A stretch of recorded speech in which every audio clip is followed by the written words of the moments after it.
By 7:15 on a windy Tuesday in February, the coffee counter at Winter Farm Supply was full of men in clean logo jackets and women with insulated tumblers branded by crop insurance companies.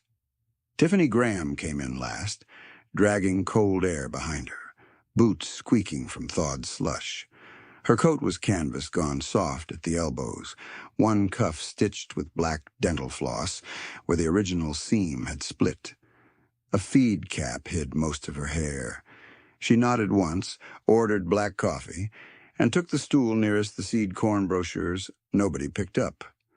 Outside, her truck idled in the lot, a 1988 Ford F-150, with one oxidized red door, one primer gray fender, and 312,044 miles showing if you leaned in close enough to read the dash through cracked vinyl. It coughed a ribbon of blue smoke each time the idle dropped.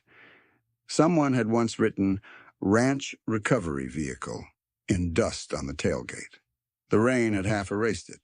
Across from her sat Delbert Crine, who ran 2 pivots south of Highway 44 and had replaced his pickup twice in 5 years. His watch looked heavy enough to anchor a boat. He was telling anybody listening about the new autosteer package he'd financed, $86,000 after rebate. Practically free at 3.9 if you carry it right. When the talk swung to rising input costs, he looked at Tiffany and grinned like she was an easy punchline. "Some folks can't scale because they won't modernize," he said. "Can't farm in 2026 with a checkbook and duct tape." A few people laughed politely. Nobody asked Tiffany what she'd paid per acre for nitrogen last fall, or how she'd hedged sorghum basis in October. They assumed she didn't do that kind of math. She sipped coffee and let them keep assuming. After 10 minutes, she slid from the stool, paid cash, $2.17, exact change, and walked out into the wind. On the passenger seat of the old Ford sat a brown ledger with elastic wrapped around it twice. Last night's page had 37 line items: diesel by engine hour, twine by bale count, repair parts amortized by acre, winter feed shrink at 3.4%. On the inside cover, written in small block letters, was the rule she had carried for 39 years. No operating debt past harvest, ever.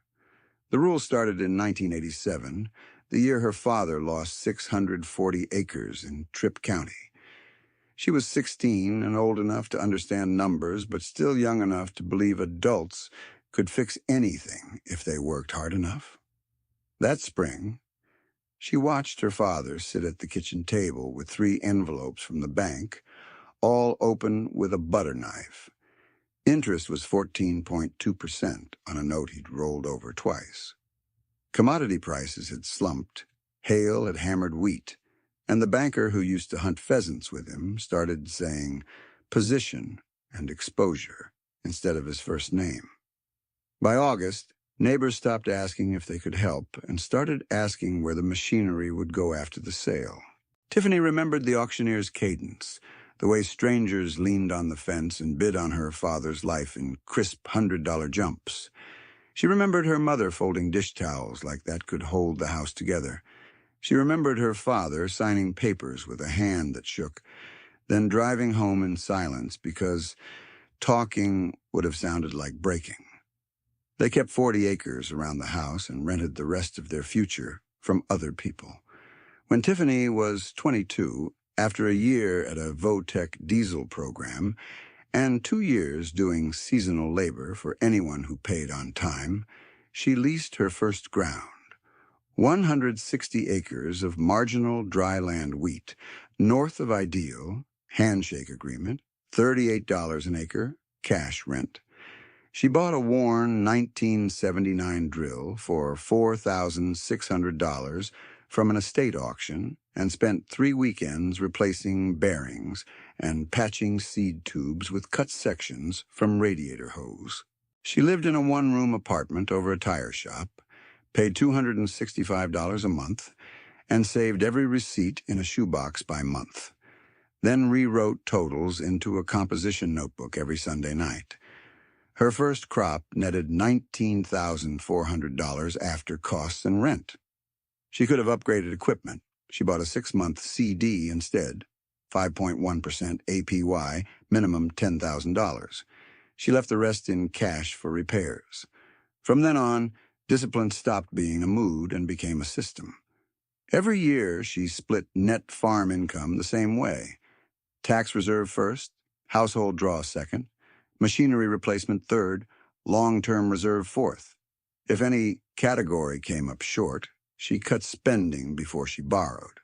She drove used trucks bought for cash, wore insulated coveralls until zippers failed beyond repair, and learned to rebuild hydraulic cylinders with borrowed manuals and patience.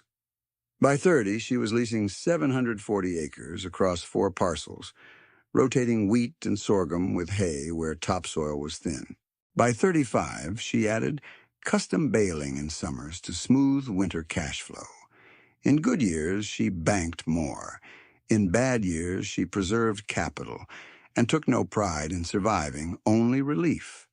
She averaged $61,000 a year in savings after taxes and living costs from age 22 to 51. Some years were $18,000. One year, when drought cut hay in half, she saved $7,400 and counted that a win because she had not borrowed. She did not chase hot returns. She bought short-term treasuries when rates made sense, laddered CDs at local banks where she knew the tellers by name, and kept a hard cash reserve for input prepay discounts and emergencies. Her blended yield over decades sat around 4.6%, dull enough to bore anybody looking for excitement. Compounding did not care about excitement. It cared about time. By 51, the numbers no one guessed had become large.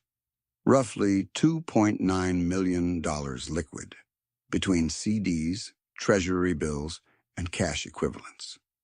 A separate machinery replacement fund at $410,000 in notes maturing in staggered intervals. No revolving operating balance lingering into winter. She never advertised this because there was nothing to advertise. She did not have investors, social media, a podcast, or a consultant talking about mindset. She had yellow legal pads, carbon copy receipt books, and enough memory to tell you what a field yielded in 2009 if you gave her 10 seconds and a pencil. People read poverty where there was restraint. Some pitied her. Some mocked her. A few, usually older farmers who had survived the 80s, watched her quietly and said nothing. "Why don't you grow?" a chemical rep asked her once in Murdo, tapping a glossy brochure for financed input bundles. "With your acres, you could really scale if you'd use leverage right." Tiffany had smiled without smiling. "Leverage works right till it works wrong." He laughed like she was making a joke. On a raw April morning the previous year, she pulled into an estate auction near White River before sunrise, the kind where frost still clung to trailer chains and everyone stamped boots to keep blood moving. Most bidders circled the newer equipment first. 2 late-model tractors, a sprayer with only 1,900 hours, and a grain cart still wearing factory paint under the dust. Tiffany walked past all of it and stopped at a battered 24-foot chisel plow with cracked hoses, 2 missing sweeps, and a bent wing-wheel arm someone had wired with baling twine. She crouched and ran a gloved hand along the frame welds. No major cracks. Pivot pins worn but serviceable. Cylinder rods pitted, not scored. It would need hoses, sweeps, bearings, paint if she cared about paint. She didn't. The auctioneer started at $12,000. No bites, dropped to 9, then 7. A dealer from Pierre shook his head and moved on. Tiffany raised one finger at $4,200. Silence. The hammer fell at $4,400 plus 8% buyer premium. Total, $4,752. By noon, she had the plow chained behind the Ford, tires humming against blacktop on the way back to her shop. She spent $1,186 that week on parts: hoses in bulk from a discount supplier, used wheel arm from a salvage yard, sweeps at off-season price. 12 hours of her own labor, and one long Saturday later, the implement was field-ready for $5,938 all in. Comparable used units with less wear were listing at $14,500 to $17,000. That was her edge. Not miracle yields or lucky weather, just margins preserved in 100 unglamorous decisions. Her farmhouse reflected the same math. The kitchen table was scarred oak with one leg shimmed by an old feed tag. Heat stayed at 64 in winter unless pipes threatened to freeze. She cooked in batches: beans, rice, venison, garden potatoes stored in sand. Vacations meant driving to see an aunt in Rapid City once a year and sleeping on the couch. She owned one good dress for funerals and county meetings. What she did buy without hesitation was information: soil tests every 2 years on each parcel, moisture probes where landlords allowed, weigh slips from every load, filed by date and field, enterprise budgets rewritten monthly when diesel moved or fertilizer quotes shifted. She could tell you, within $2, her break-even per acre on dryland sorghum under 3 rainfall scenarios. At night, she sat at the table under a buzzing fluorescent light and penciled numbers into the ledger. Column headings never changed: acreage, seed, fertilizer, chemical, fuel, repairs, rent, labor draw, insurance, interest paid, usually 0, net. She entered each item by hand even after a nephew offered to set her up with software. Paper doesn't update itself into a lie, she told him. In town, this routine looked like fear. At the co-op, someone said she was hanging on by baling twine. At church suppers, people asked in careful tones if she was getting by okay. She let them. Then March came, and the valley changed speed. Prairie Horizon Ag, backed by outside capital, announced it intended to buy 11,400 acres in Cottonwood Valley, roll leases into a single managed operation, and push irrigation expansion through county permits before midsummer. Brochures appeared in mailboxes promising efficiency, technology, and regional competitiveness. Landowners who had taken stable rents for years received offers $35 to $90 per acre above local norms, plus signing bonuses if they committed quickly. 2 weeks later, Tiffany signed for 3 certified letters at the post office in Winter. She opened them in the truck with the heater rattling. 3 handshake leases, now formalized and terminated at term end. Total acres lost, 1,760, about a third of her workable ground. She read each letter twice, folded them back on the creases, and set them in the glove box beside registration and a flashlight. By Friday, a lender she knew well mentioned at coffee, loud enough for others to hear, that he could help serious operators stay in the game with bridge financing at 8.75% variable. Delbert nodded like that was wisdom. Someone glanced at Tiffany, and then away. Rain came hard that spring. Then hail cut strips through early stands. Yield forecasts slipped. Diesel climbed. Gossip hardened into prediction.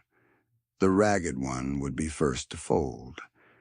That night, Tiffany sat at her kitchen table, spread the lease letters beside her ledger, and sharpened a pencil with a pocket knife. She began listing parcels, rents, expected yields, and cash reserves under 3 weather outcomes. The house was quiet except for wind nudging the eaves. She did not pray for rescue. She did not call for partners. She did what she had trained herself to do since she was 22, and scared of becoming her father at that table with opened envelopes. She counted exactly what she had. She counted exactly what she had. Then she counted what it had taken to get there. Tiffany pulled a milk crate from under the table and set it beside the lease letters.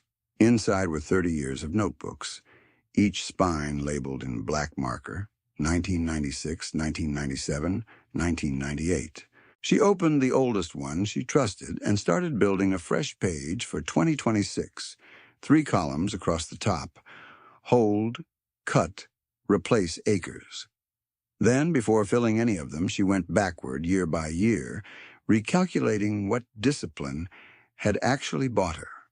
In 1996, she'd farmed 320 acres and netted just under $28,000 after rent and inputs. She remembered because she'd written, in all caps, "Don't spend a good year." She set aside $12,000 into a CD at 5.4%, bought a used pickup transmission for $900 cash, and held $3,000 in checking for spring repairs. In 1997, hail hit hard. Net fell below $11,000, and she still deposited $5,000 into savings because she cut household draw to $8,400 for the year, $700 a month, including groceries and fuel. In 1998, wheat prices improved. She cleared $34,600 and split it exactly. $10,000 tax reserve, $6,000 machinery, $14,000 long-term, remainder cash float. By 2000, she had 510 leased acres and one paid-for combine old enough that younger farmers called it a museum piece. She bought it for $18,500 from a retiring operator near Colome, then spent another $4,200 over 2 winters replacing chains, belts, and one final drive bearing. The dealer had offered a newer machine with financing. She wrote "no" in the margin of her notebook and underlined it twice. That year, she saved $22,000. In 2001, drought took yields down, and she saved $9,300 anyway. In 2002, decent rains and careful nitrogen timing pushed wheat above county average on her better ground.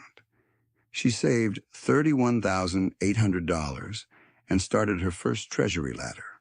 4-week, 13-week, 26-week bills rolled in sequence, so cash came free every month. The real acceleration began when she stopped treating savings as leftovers and treated them as bills due to herself. In 2004, she was farming 680 acres and custom baling on weekends. Net after everything, $57,200. Savings transfer, $32,000. Done in 4 installments before she bought a single non-essential part. In 2005, diesel spiked, repair costs climbed, and most neighbors ran operating lines deeper into winter. She cut pass count on 1 field, delayed 2 equipment upgrades, and still moved $24,500 into short-term notes. In 2006, she hit one of her best years to that point. Strong sorghum price, clean harvest, fewer breakdowns. Net just over $73,000 and saved $41,000. She allowed herself one indulgence, a new mattress, $649, because her back had started locking up after 14-hour days. She tracked compounding with the same blunt pencil she used for fuel logs. End of 2007, total liquid reserves crossed $210,000. End of 2009, after the financial panic, they crossed $340,000. She remembered bankers suddenly offering opportunity credit, while simultaneously tightening renewal language for small operators. She took neither. In 2010, she opened a separate machinery replacement fund and wrote a hard rule. Capital repair money is not emergency money. First deposit was $18,000 by 2013. With 3 more deposits and interest, it sat above $97,000. She bought a welder that year, used $1,100, and called it one of the highest return purchases she'd ever made. From 2014 to 2019, growth looked boring from outside and powerful on paper. Acreage floated between 1,900 and 2,600 depending on leases. Average post-tax annual savings held near $61,000 despite weather swings. She laddered CDs at 3 local banks to stay under insurance caps, rolled treasuries when yields made sense, and kept 6 months of core operating expense in instant cash, no matter how tempting prepaid discounts looked. In 2016, she bought 160 acres of rough grass and marginal crop ground for $202,000 cash at a family liquidation sale. Everyone told her she overpaid for poor dirt. 7 years later, it had produced steady hay and 1 dependable wheat rotation with no rent risk attached. In 2018, she replaced her grain truck hoist cylinder for $1,480 rather than trade the truck. In 2019, she bought a salvage air drill cart for $7,200 and rebuilt metering components for another $2,900. New equivalent list price was north of $90,000. COVID years tested routines. Inputs whipsawed, basis moved in weird ways, labor got thinner, and everybody's phone buzzed with somebody else's panic. Tiffany's system didn't require a phone buzz. In 2020, she cut discretionary spending by 18%, postponed shop roof repairs 1 season, and kept full seed prepay only where discount exceeded guaranteed T-bill yield. In 2021, when grain prices jumped, she sold in tranches against written targets instead of chasing tops, then banked the surplus, $84,000 saved that year, her highest single-year transfer ever. In 2022, she put $50,000 into 12-month treasuries averaging over 4%, then staggered maturities so 2023 input buys could be made with cash, not notes. In 2023, she crossed $2.5 million liquid. She marked the page with a small check mark and no celebration. By the winter, before Prairie Horizon arrived, the numbers had settled into the shape nobody in coffee shops imagined. About $2.9 million in liquid reserves, $410,000 in machinery notes, paid-for core equipment, and virtually no carry debt beyond routine month-end timing. She didn't think of it as wealth. She thought of it as oxygen, years of it stored where panic couldn't reach fast. She finished the backward pass and returned to the fresh page. Under replace acres, she wrote a hard limit. No variable rate operating debt. Under it, bid only where break-even survives, bottom third yield. At coffee counters, meanwhile, the conventional path looked normal, because it had been normal for a long time. Delbert Krein wasn't reckless. He was fluent in the language everyone had been taught since interest rates went cheap years ago. Grow acreage, lock technology gains, spread fixed costs, refinance when needed. It penciled until it didn't. Delbert had expanded from 1,100 acres to nearly 3,400 in 7 years, much of it leased at rising rates. He ran modern equipment with warranties, data subscriptions, and payment books that made sense when corn held and fuel behaved. Last winter, before the hail, he showed Tiffany a clean spreadsheet in the co-op office. Projected gross strong, debt service manageable, break-even tight, but within tolerance. He wasn't bragging. He was trying to reassure himself. There was Maria and Tomas Ruiz east of Mission, second-generation operators who had done everything extension meetings recommended. They refinanced old notes into a lower blended rate, In 2021, installed one new pivot with grant assistance, signed a 5-year fertilizer program at volume discount, and took on 900 additional rented acres when a neighbor retired.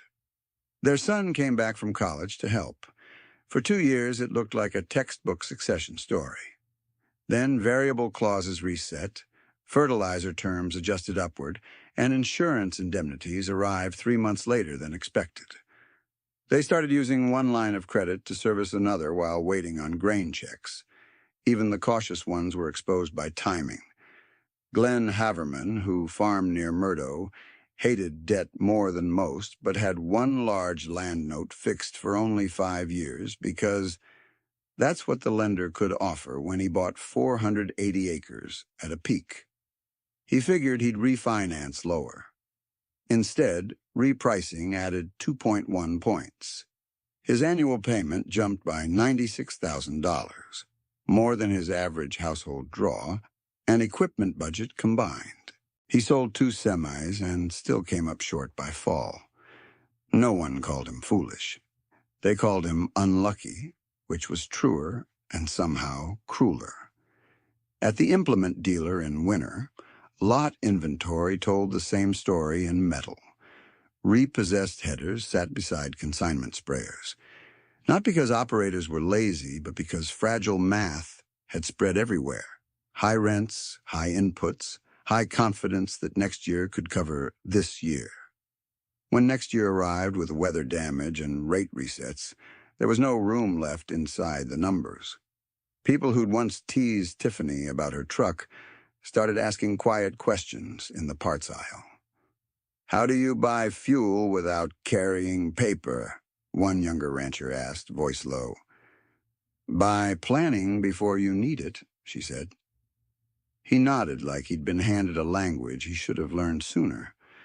Tiffany did not enjoy the contrast. She knew too many kids attached to those operations, too many marriages already strained by weather and money, too many families one banker meeting away from a forced decision.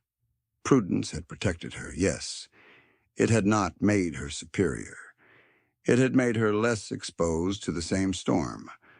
The storm arrived in layers. First came the weather follow-through from spring damage. County Extension revised. Dryland yield expectations downward again in June. Some tracks off 22%, others worse, where hail shredded early stands twice. By July, Tiffany's own field check showed the same pattern, heads thinner than budget, stand gaps where runoff had crusted, hay tonnage uneven enough to make trucking costs ugly. She rewrote enterprise sheets with 3 yield scenarios and circled one number until the pencil tore paper. Diesel, plus $43 per acre at harvest pace. Then came money tightening faster than production could adjust. The Federal Reserve moved again, and local lenders followed within days. Operating lines quoted at 8.75% variable in spring were repricing toward 10% for weaker files by midsummer once fees and covenants were counted. Prairie Horizon, still sending glossy updates to landowners, pushed aggressive lease renewals anyway. They needed scale to make their models work. Rumors said they were underwriting corn at prices Tiffany hadn't seen hold long enough to trust in a decade. Policy shifts added grit to the gears. A water use review delayed 2 permit approvals in Cottonwood Valley, pushing irrigation timelines out and forcing more acreage to remain dryland for at least 1 season. Insurance rule clarifications narrowed eligibility on prevented plant claims for some operators who had counted on gray areas. At the elevator, basis widened unexpectedly during a week of rail congestion, clipping cash bids right when people needed sales to meet note dates. Nothing alone was fatal. Together they were.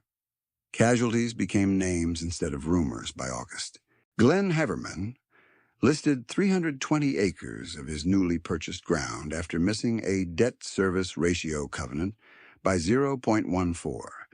He sold at $1,780 per acre into a cooling market, netting less than his spring appraisal and still owing attorney fees tied to restructuring. The Ruiz family auctioned one pivot package and 2 tractors to free working capital. Sale proceeds covered immediate fertilizer and payroll, but left them with reduced capacity for fall. They kept the farm, but at a smaller footprint, and with a son taking an off-farm job nights in winter to stabilize household cash flow. Delbert, who had dismissed checkbooks and duct tape in February, parked one of his newest machines and negotiated a 90-day extension with his lender after corn contracts rolled under his hedge assumptions.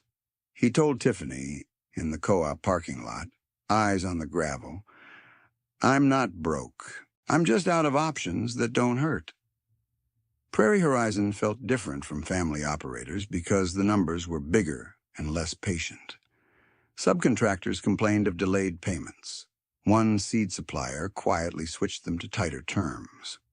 At a July supplier meeting in Pierre, someone mentioned covenant pressure and stopped talking when 2 strangers walked in wearing company fleeces. By early August, a filing notice appeared in county records tied to a financing entity with Prairie Horizon in its collateral chain. Most people didn't read it. Tiffany did. She drove to the courthouse after unloading hay, requested copies, and paid for them in cash. That night, she spread the documents beside her ledgers and lease maps, reset clauses, coverage thresholds, asset triggers, language dense enough to hide panic inside punctuation. She built one more set of numbers before bed. What she could survive if she lost another 20% yield, if basis widened another 30 cents, if diesel rose again, if no new acres came at all.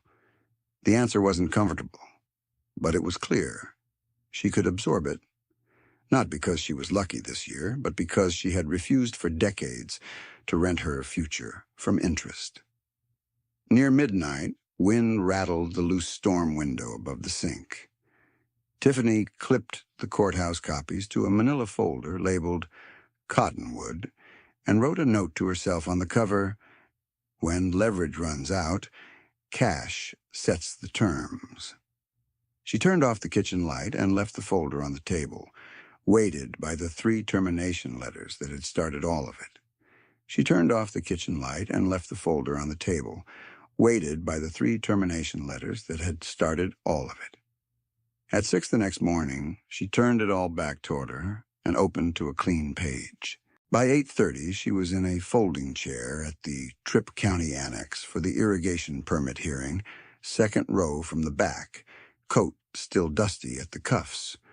Prairie Horizon had sent 3 people in branded quarter zips, a lawyer from Sioux Falls, and a consultant with a slide deck full of smooth blue arrows climbing up and right. The room smelled like wet wool and printer toner.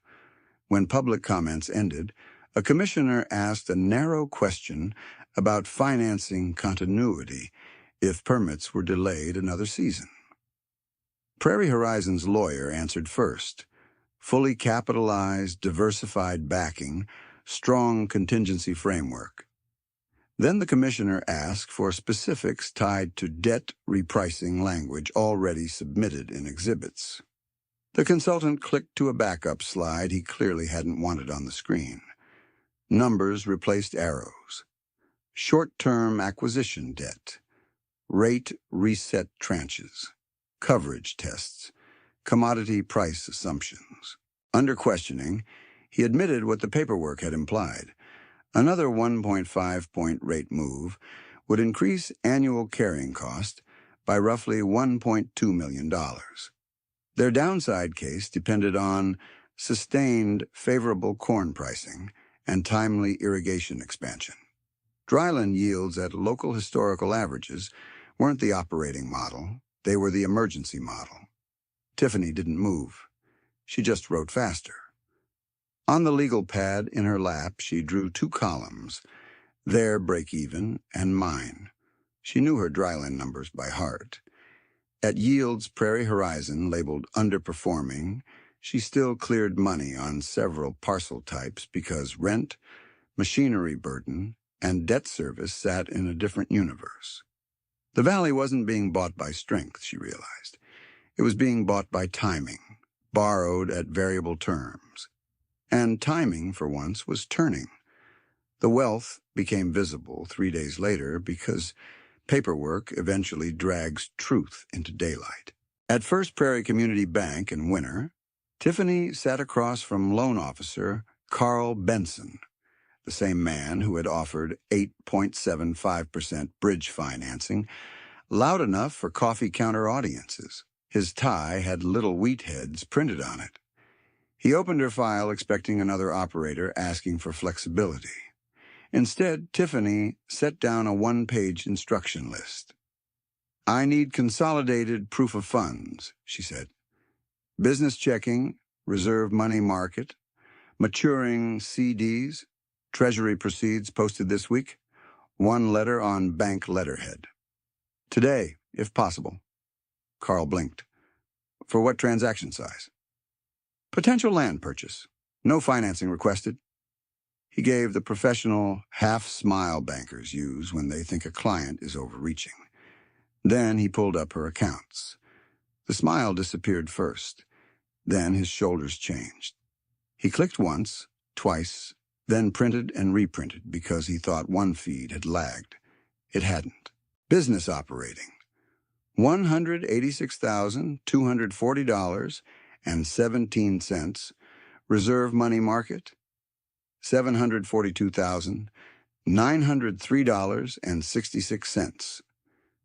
CD ladder at First Prairie. $938,000. Rolling maturities. Penalties acceptable. Treasury proceeds wired in from brokerage custodian. $1,050,611.42. Total immediately verifiable liquid funds, he said slowly, eyes on the screen. $2,917,755.25. Tiffany nodded once. Plus machinery notes elsewhere. Not part of this letter. Carl leaned back, then forward, then took off his glasses and cleaned them, though they weren't dirty. Through the office glass, she could see two tellers trying not to look directly in. News traveled in quiet buildings faster than in loud ones. "I honestly didn't know," he said. "You weren't supposed to." He swallowed. "Do you want this amount shown exact?" "Yes, exact." He printed the letter, signed it, then called branch manager Lorraine Voss to countersign because policy required 2 signatures above 7 figures. Lorraine came in brisk and curious, read the page, and paused long enough that the air conditioner hum filled the room. "Ms. Graham," she said, carefully neutral, "if you'd like, we can discuss private banking services." Tiffany folded the letter and put it in a manila envelope. "What I'd like is a same-day wire protocol if I call." Lorraine nodded immediately. "You'll have it." When Tiffany stepped into the lobby, Delbert Crine was at the new accounts desk, arguing about a payment extension fee. He turned, saw the envelope in her hand, and let his voice drop, the old coffee shop grin only half there. "You getting bridge money lined up?" he asked, careful now. "Or doing it your way?" Carl, still standing in his office doorway behind her, made a sound that wasn't quite a cough and looked at the floor. Tiffany held Delbert's gaze, not cruel, not warm. No. She walked out before he could ask anything else. By noon, 3 people in Winter knew the exact figure.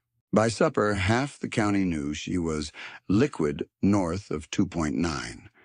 By morning, people who had called her broke for 20 years were remembering old conversations and hearing them differently. That same afternoon, Maria Ruiz called. Not texted, called the landline, voice clipped with the effort of staying calm.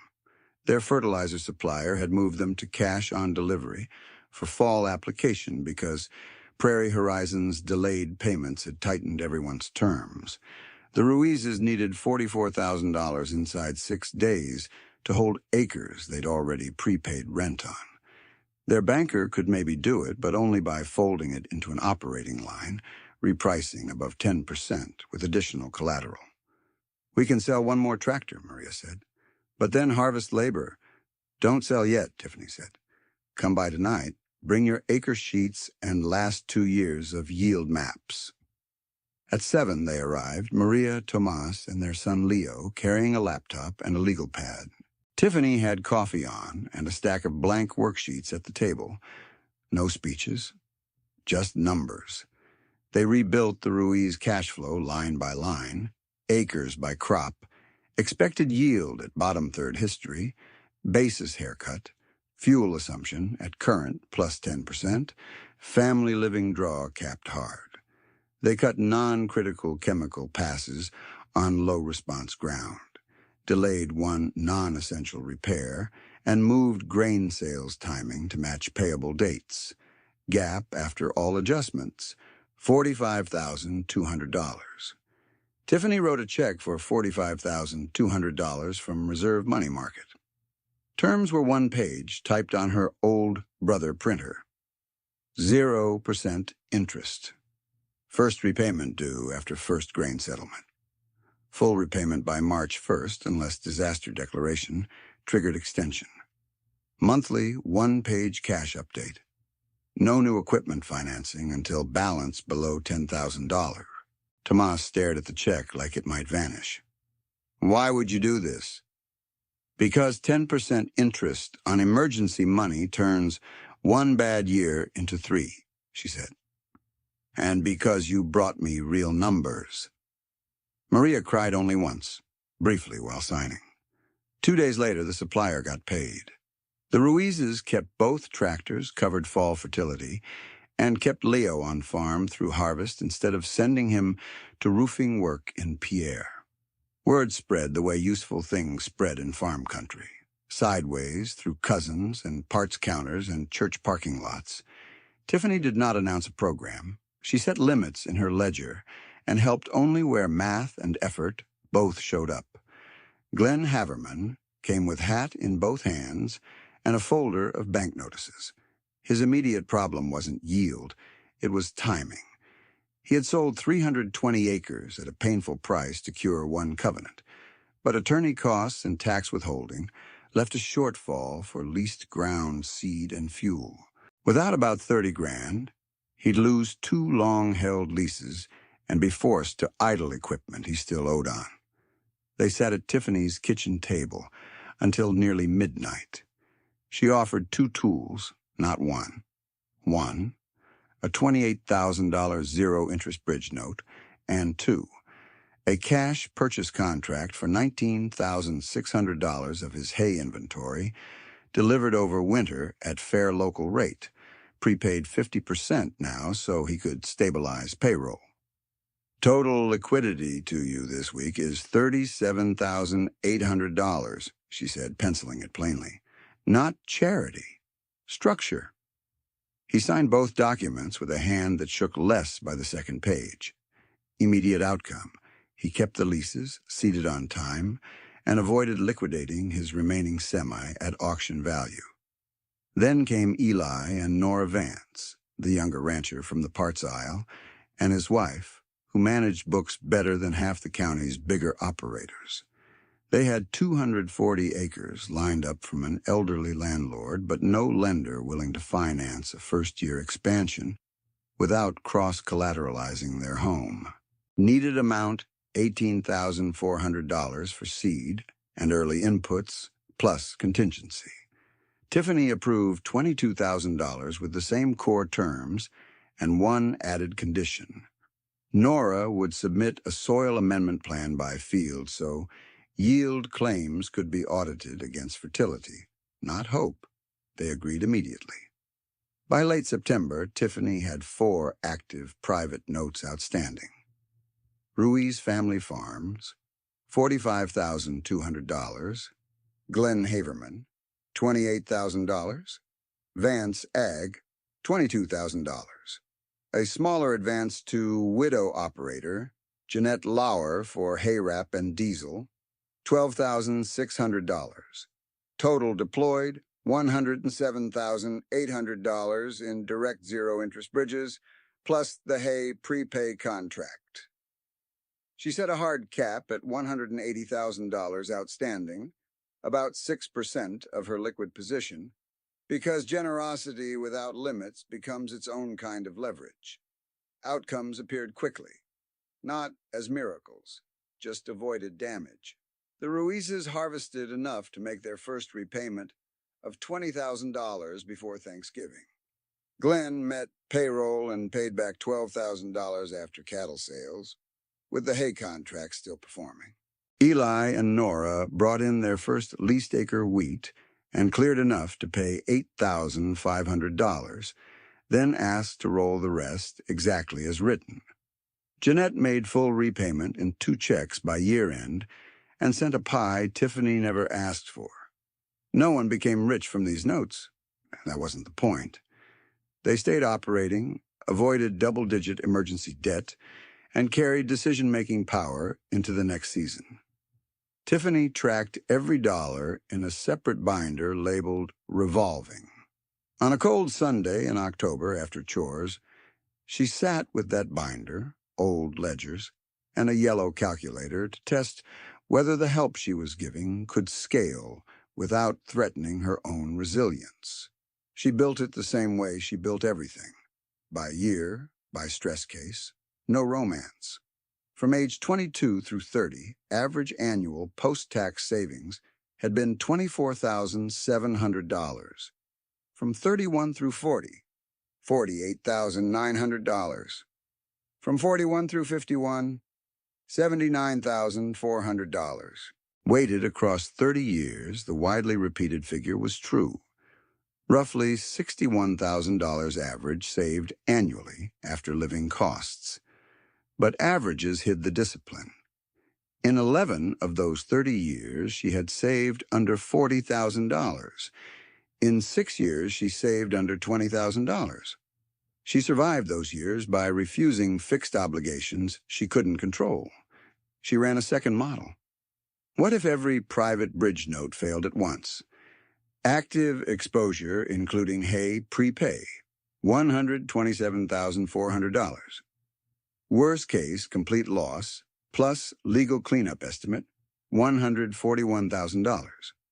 Percentage of current liquid funds at $2,917,755.25, 4.83%. Months of core farm operations, still covered afterward. Well over 24, even under reduced yields. Then she modeled community impact if the revolving notes turned over twice yearly at conservative repayment rates. At a steady $150,000 pool. 2 cycles per year equals $300,000 annual credit availability. Average note size $30,000 equals roughly 10 operators helped per year. If each protected even 180 acres from distress liquidation, that was 1,800 acres annually kept in local hands rather than forced sale pipeline. She penciled a margin note, small money at right time greater than big money too late. For proof, she added recipient trajectories. Ruiz family, avoided 10.2% emergency line, projected interest saved over 8 months about $3,074. Retained labor capacity and 1 season continuity for succession plan. Haverman, avoided fire sale of semi, estimated loss avoided $21,000 versus auction floor. Lease continuity preserved on 460 acres, generating positive contribution margin instead of idle depreciation. Vance, home not cross-collateralized. First-year leased acres produced positive net and established lender credibility without risking household shelter. Lauer, Prevented winter feed disruption for 74 head cow-calf unit. Full repayment validated short note model for micro operators often ignored by commercial lending thresholds. She totaled direct measurable financial damage avoided from just those files, interest, liquidation discounts, and forced idling, at over $58,000 in one season, not counting multiplier effects at local parts stores, elevators, and payroll. The numbers didn't flatter her. They simply confirmed a principle she had lived long enough to trust. Liquidity is not just protection. Used carefully, it is infrastructure. Near dusk, a certified envelope arrived from the courthouse. Inside was notice of a court-supervised asset action tied to Prairie Horizons covenant breach. Land blocks, bins, and associated rights headed toward liquidation proceedings if cure terms failed inside 30 days. Tiffany read it once, then clipped it into the cottonwood folder, behind the note she'd written weeks earlier. When leverage runs out, cash sets the terms. This time, she wasn't the only one depending on what she did next.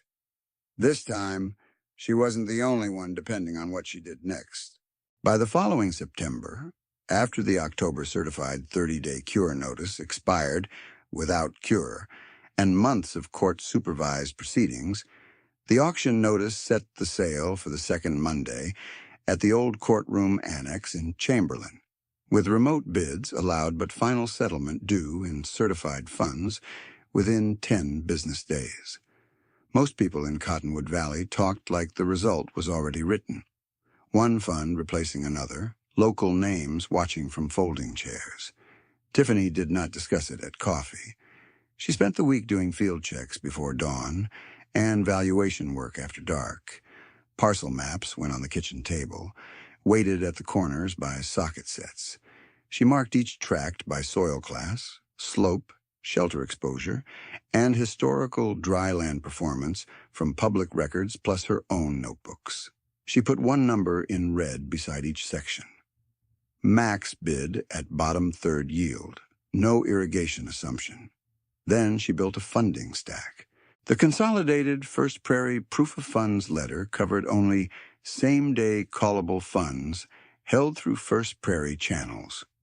It did not include separately documented, long-held positions she had intentionally kept private, her longer ladder at a national brokerage, Treasury direct holdings in staggered notes, or 2 municipal instruments maturing inside 90 days. She had kept them separate on purpose: counterparty risk, access risk, and plain old privacy. By Friday, she had legal verification in file, liquidation instructions drafted for auction settlement, tax impacts penciled, and wire routes tested with Lorraine Voss twice. At First Prairie, Lorraine met her at a side desk with a notary and a stack of forms clipped in order. "If you trigger all of these," Lorraine said, tapping the packet, "total deployable funds clear $13 million, even before asset sales. 12.8 plus working cushion is the line," Tiffany said. Carl Benson stood nearby holding a pen he wasn't using. "You sure you don't want a backup credit facility just in case settlement timing?" "No." Carl nodded once. He didn't ask again. On auction day, the annex hallway smelled like old varnish and wet coats. Men in pressed vests spoke quietly into Bluetooth earpieces. 2 women from a Minneapolis asset group sat with tablets and legal pads. A ranch couple Tiffany recognized from Gregory County held hands and stared at the floor. Tiffany took a seat near the aisle, envelope on her lap, feed cap in her hands. The trustees' council opened at 9 sharp. Sale Package 1.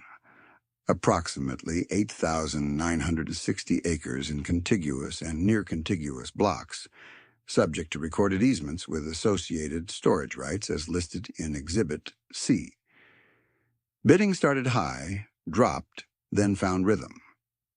A fund representative in Navy kept jumping in $50 increments per acre. A Sioux Falls attorney bid for an undisclosed principal. Tiffany waded through the first flurry, then entered low and steady, exactly as she'd planned. 1,390 per acre, the trustee called. Navy Vest raised his paddle. 400, Sioux Falls attorney. 420. Tiffany lifted 2 fingers. 425. The room turned just enough to notice her. At $1,460 per acre, the attorney asked for a recess. 10 minutes later, he withdrew, contingent capital committee unavailable for revised terms. The Navy Vest bidder kept going, jaw tight. 470. Tiffany. 472. 475. She waited long enough to make him hold his breath. 477. By $1,510, he slowed. At $1,533, he stopped. The trustee scanned the room. Any advance on $1,533 per acre? Silence, then a cough in the back. Sold. Provisional. Subject to proof and close. The final land figures settled after lot adjustments and exclusions at $12.8 million. Package 2, grain bins, augers, 2 utility tractors, and mixed lots, went next. Most serious bidders had spent their appetite on land. Tiffany bought what she had already valued by salvage and utility for $640,000, passing on vanity pieces and anything that duplicated what she already owned. By noon, she stood at counsel's table with her envelope open. Proof of funds? Trustee asked. She handed over 3 letters, 2 custodial confirmations, and signed wire instructions with same-day triggers. The trustee reviewed, looked up, then looked again as if expecting a second person to step forward. No financing contingency? No. Settlement in full? In full. At 4:18 p.m., after title objections and signatures and one final verification call with Lorraine, the trustee stamped the close packet and slid her copies across the table. Outside, the wind had shifted north. Tiffany walked to the Ford, set the packet on the passenger seat beside the old ledger, and sat without turning the key for a full minute. No cheering, no call list. Just breath fogging the windshield and the small click of cooling metal. By sundown, county maps had changed. 3 nights later, her shop filled with people carrying paper cups and questions. Not a celebration, a work meeting. She had the overhead door cracked for air, 2 propane heaters ticking near the wall, and a whiteboard propped on a seed pallet. 7 displaced families sat in metal chairs. So did Delbert, arms crossed, hat in his lap. Maria and Tomas came straight from loading hay. Glenn leaned against the tire rack. Eli and Nora sat side by side with a notebook already open. Tiffany wrote 1 sentence across the board in block letters. Stability before maximum rent. Then she turned around. I'm offering renewals on 7 family leases first, she said. 3-year terms, rates below this spring's panic market. Escalators tied to actual commodity averages, not rumor. Conservation clauses stay. Payment dates stay practical. A murmur moved through the room like wind through grass. One older landlord, Hank Polstra, raised a hand. What's the catch? No catch. 2 requirements. She held up 2 fingers. Budget transparency at signing. Soil plan by field. If you won't manage dirt, I won't lease it. Maria asked, rates? Tiffany read them out parcel by parcel. They were $28 to $63 per acre, below the speculative peak offers Prairie Horizon had thrown around in March. Delbert let out a short breath that might have been a laugh. You could charge more. I could, she said. Then you'd borrow to pay me, and next bad year I'd be farming empty ground. No one argued. After leases came the second board, revolving seed fund. 0 interest, Tiffany said. 18 to 45,000. For beginning and stressed operators. You bring enterprise budgets, repayment path, and soil plan. No truck upgrades, no vacation money, no gambling on miracle prices. Miss reporting twice? You're done. Eli looked up. Why call it seed fund? Because it's supposed to come back and grow twice. By the time the heaters ran low, she had 6 lease renewals penciled, 1 pending family discussion, and 3 new loan interviews scheduled for Saturday. When people stood to leave, no one called her ragged. In October, the first full trajectory came due at her kitchen table. Maria Ruiz set down an envelope with a cashier's check and a sheet of handwritten numbers in Leo's neat block script. $20,000, Maria said. First repayment, like we signed. Tomas added, and we kept both tractors. Leo grinned despite trying not to. I'm staying through spring. We can afford me on payroll now. Tiffany checked the amount, wrote the receipt, and slid them coffee. Show me field 12, she said. They opened maps. They had followed the soil amendment plan to the acre, cut 1 low response pass exactly as budgeted, shifted 1 sorghum block earlier to beat basis widening. Leo had built a simple spreadsheet that mirrored Tiffany's paper categories so Maria could print monthly updates for the fund file. You saved about $3,000 in emergency interest alone, Tiffany said, tapping the line. More in avoided chaos. Tomas nodded. Supplier gave us normal terms again this week. Good. Keep it that way. As they stood, Maria caught Tiffany's sleeve. I know you don't do speeches, but you kept our son on this farm. Tiffany looked at Leo, then at the ledger. You did that. I just removed 1 bad option. Glenn Haverman came in next with a feed cap twisted between his hands and a grin he seemed surprised to be wearing. He put down 2 checks, one for $12,000 principal as promised, another for $6,400 from hay deliveries under their winter contract adjustment. I got through harvest without selling the other semi, he said, and Hank renewed the West lease. He handed her a photo from his flip phone printer, Grain in the truck at sunrise, his youngest daughter, on the stepladder with ear protection too big for her head.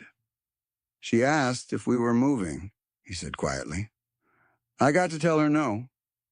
Tiffany filed the payment, then pulled his budget sheet closer. Next year, she said, we trim fixed costs another 7%. You're stable, not bulletproof. He nodded hard. I can do 7. Then do 7. Eli and Nora arrived at dusk with their toddler asleep in a car seat and a binder organized better than some bank files Tiffany had seen. Nora laid out repayment. $8,500 already paid, another $6,000 scheduled after calf checks. Remainder by March exactly per note. She also set down soil test results, color-coded by field. Eli rubbed his hands together, half from cold, half nerves. Landlord asked if we'd take another 80 acres next year. We said we'd answer after we run numbers. Tiffany looked up, approval plain in a face that rarely showed much. That answer is why you'll still be here in 10 years. Their toddler woke, blinked at the fluorescent light, and reached for a pencil. Tiffany handed him a dull one from the cup by the ledger. By winter, Jeanette Lauer had repaid in full and brought documentation for every diesel receipt down to the cent. 2 new borrowers were approved at $18,000 and $32,000. One was declined. Good people, bad plan, no resentment. The revolving fund turned once, then turned again. At Prairie Parts in winter, the manager told Carl Benson that small account delinquencies were down for the first winter in 3 years. At the elevator, grain settlements arrived and got spent locally instead of disappearing into penalty interest. At school registration, 3 families who had planned to move stayed put. small money at the right time. Delbert's turn came in January, under a white sky and a wind that made the shop door rattle. He stood in Tiffany's doorway holding a folder thick with lender correspondence. The shine was gone from his boots. So was the performance. "You got a minute?" he asked. She pointed to the chair by the tool chest. He sat, set the folder down, and spoke without the old grin. "I'm selling one combine. Returned a tractor. Bank restructured the line, but cut me to 1,900 acres unless I deliver by spring. I can make that work if I stop pretending I'm still 3,400. Tiffany waited. He rubbed a thumb along the folder edge. "I said stupid things about how you farm." "You did?" "I was wrong." She let that sit a moment, then nodded once. He slid over a one-page request. "I need a lease on 320 acres you took in the auction block. Not charity. Fair rent. 3 years if you'll give it. I've got new numbers, real ones." She read them line by line. Delbert had cut machinery burden, canceled 2 subscriptions, sold recreational land he'd bought at the top, and brought household drawdown to something that looked like discipline instead of image maintenance. "Rent's this," she said, writing a number lower than market peak and higher than she charged beginners. "And these are conditions. No variable equipment notes, no rent prepay with borrowed money, monthly cash sheet first year." He swallowed. "Monthly?" "You wanted acres.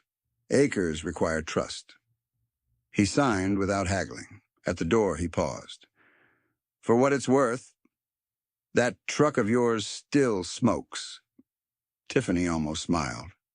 "Yours still depreciates."